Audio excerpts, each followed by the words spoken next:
Ünvan, qulaq as. Elm öyrənməklə əldə olunmur.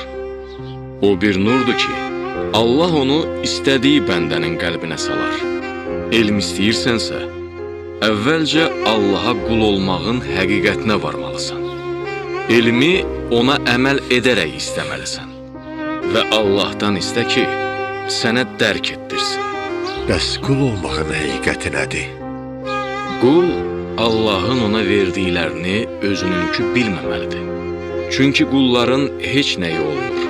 Malı Allahın malı bilir, onu Allahın əmr etdiyi yolda sərf edirlər. Öz işləri üçün öz başına tədbir görməməlidir. Onun bütün məşğuliyyəti Allahın əmrlərini yerinə yetirib, qadağalarından çəkinməkdən ibarət olmalıdır. Əgər qul Allahın ona verdiklərini özününkü bilməsə, onda onu Allahın əmr etdiyi yerlərə xərcləmək də ona rahat gələr. Əgər o, bütün işlərini əsl tədbir görənin öhdəsinə qoysa, onda dünyanın müsibətləri ona asan gələr. Qul, Allahın əmr və qadağalarına əməl etməklə məşğul olsa, bu işlərdən ayrılıb insanlarla mübahisə etməyə, özünü öyməyə vaxt tapmaz.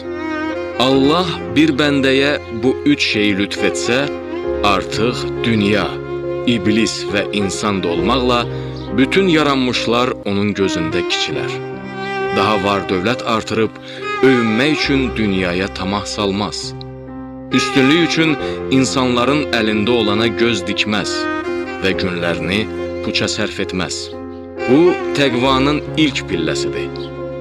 Allah buyurur: biz bu axirət yurdunu yer üzündə təkəbbürlük etməyənlərə və fitnə fəsad törətməyənlərə qismət edərik. Ən gözəl aqibət yalnız Allahdan qorxub, pis əməllərdən çəkinənlərindir. İmam sözlərini bitirəndən sonra mən ondan öyüd nəsihət istədim. Deyəcəklərimi yadında saxla və nə badə əməl etməkdə səhlənkarlıq edəsən. Bu dediklərim sənə və Allaha doğru üz tutan hər bir kəsə tövsiyəmdir. İştahan çəkməyəni yemə. Bu, ağılsızlığa səbəb olar. Ancaq ac olanda ye.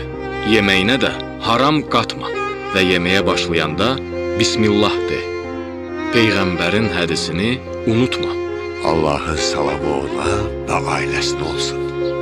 İnsan övladı öz qarnından daha pis bir qab doldurmur. Yeməyə ehtiyac duyulduqda mədənin 1/3 yemək üçün, 1/3 su üçün, 1/3 də nəfəs almaq üçün saxlanılmalıdır. Biri sənə, mənə bir söz desən, onunu eşidərsən desə, ona belə cavab ver. Mənə onunu desən, birini də eşitməzsən. Kimsə sənə layiq olmadığın sözü desə, cavabında de. Əgər dediklərin doğrudursa, Allah məni bağışlasın. Yox, əgər dediklərin yalandırsa, onda Allah səni bağışlasın. Biri səni hədələsə, sən ona nəsihət və nəvazişlə qarşılıq göstər. Onun üçün dua et. Bilmədiklərini alimlərdən soruş. Onları çətinə salmaq və sınamaq üçün sual vermə. Öz şəxsi rəyinlə bir iş görmə. Bacardıqca ehtiyata uyğun davran. Fitva verməkdən, yırtıcı şirdən qaçdığın kimi qaç. Boynunu insanlara körpü etmə. Bu nəsihətləri əzbərləyib onlara əməl eləyin və gələcək nəsillərə bir miras olaraq ötürün.